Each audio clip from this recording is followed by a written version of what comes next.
తెలంగాణలో ఇక 33 జిల్లాలు కాదు 18 జిల్లాలే ఉండబోతున్నాయి. అవును, గత ప్రభుత్వం జిల్లాలను అడ్డగోలుగా విభజించిందని ఇప్పుడు ఆ తప్పును సరిచేస్తామని క్లారిటీ ఇచ్చారు సీఎం రేవంత్ రెడ్డి. జిల్లాలే కాదు, రెవెన్యూ డివిజన్లు, మండలాలను కూడా ఇష్టం వచ్చినట్టు విభజించారని ఆరోపించారు.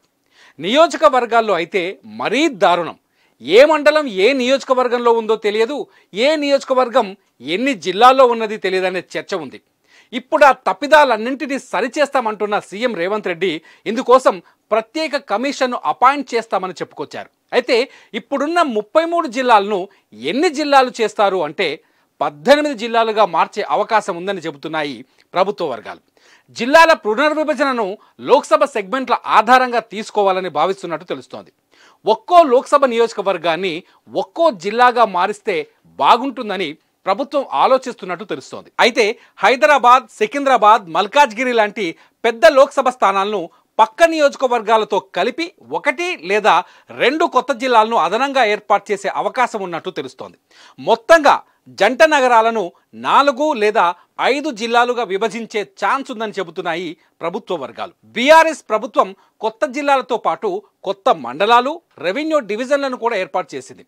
ములుగు, నారాయణపేట, గద్వాల, ఆసిఫాబాద్, సిరిసిల్ల, జనగాం, జగిత్యాల, వనపర్తి జిల్లాలు విస్తీర్ణంలో చాలా చిన్నవిగా ఉన్నాయి. కొత్త జిల్లాలను ఏర్పాటు చేసే సమయంలో ఒక పద్ధతి అవలంబించలేదనే విమర్శలు మొదటి నుంచి ఉన్నాయి. కొత్త మండలాలను ఏర్పాటు చేశారు, కానీ కనీసం ఆ మండలానికి కార్యాలయం కూడా కొన్ని చోట్ల అందుబాటులో లేదనే విమర్శలు ఉన్నాయి. కొన్ని చోట్ల 2 అసెంబ్లీ నియోజకవర్గాలు కలిపి ఒక జిల్లాగా మారిస్తే మరికొన్ని చోట్ల ఒక అసెంబ్లీ స్థానం ఒకే జిల్లాగా మిగిలిపోయిందనే ప్రచారం కూడా ఉంది. కొన్ని జిల్లాలో 3 లేదా 4 జెడ్పీటీసీలు మాత్రమే ఉన్నాయి. ఒక ఎంపీ నియోజకవర్గం పరిధిలో 7 అసెంబ్లీ స్థానాలు ఉండగా అవి కూడా 3, 4 జిల్లాల్లో విస్తరించున్నాయి. ఆ ఎంపీ ఏదైనా చేయాలంటే ఆ 3, 4 జిల్లాల కలెక్టర్లు, ఎస్పీలతో మాట్లాడాల్సి వస్తోంది.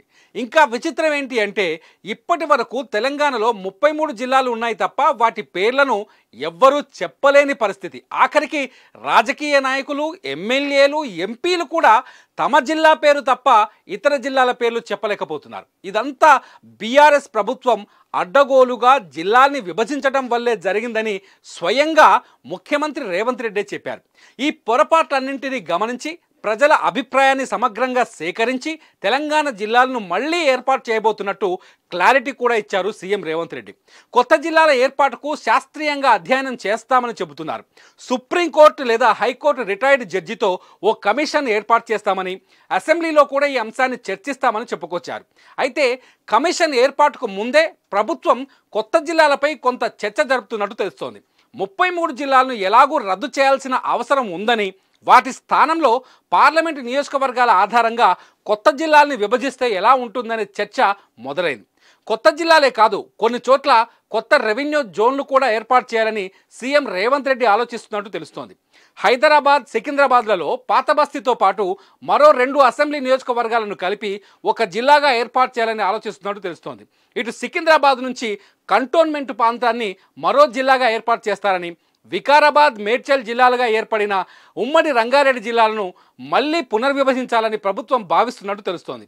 అప్పటి సీఎం కేసీఆర్ కేవలం రాజకీయ ప్రయోజనాలను దృష్టిలో పెట్టుకొని మాత్రమే జిల్లాలను విభజించారని, తాము మాత్రం ప్రజా ప్రయోజనాలను దృష్టిలో పెట్టుకొని జిల్లాల పునర్విభజన చేయాలని భావిస్తున్నామని కాంగ్రెస్ వర్గాలు కూడా చెబుతున్నాయి. చూద్దాం, రేవంత్ రెడ్డి సర్కార్ ఏర్పాటు చేయబోయే కొత్త జిల్లాలు ఎలా ఉంటాయి, ఏమేమి జిల్లాలు కనిపించకుండా పోతాయి, ఏ జిల్లాల్లో మార్పులు ఉంటాయన్నది ఆసక్తికరంగా మారింది.